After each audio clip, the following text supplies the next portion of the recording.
Breaking news, hilang sejak Rabu, gadis muda asal Lahat ditemukan bersama teman pria. Hefty Wulandari atau Ulan, warga desa Tanjung Bulan, Kecamatan Tanjung Sakti, Kabupaten Lahat yang sempat dikabarkan hilang sejak Rabu 21 Juli 2021, berhasil ditemukan hari ini Sabtu 24 Juli 2021.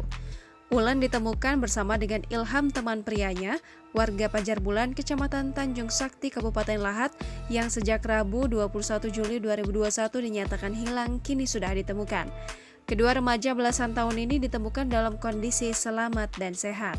Kapolres Lahat AKBP Ahmad Gusti Hartono SIK melalui Kapolsek Tanjung Sakti Ibtu Nurhanas seraya mengatakan jika sudah dimintai keterangan terhadap keduanya akan menyampaikan kembali. Terpisah, Kepala Desa Tanjung Bulan, Kecamatan Tanjung Sakti, Kabupaten Lahat, Mali, yang juga keluarga Ulan saat ditanya terkait sudah ditemukan Ulan dan Ilham mengungkapkan jika ia masih berada di Manak, Kabupaten Bengkulu Selatan, Provinsi Bengkulu melakukan pencarian.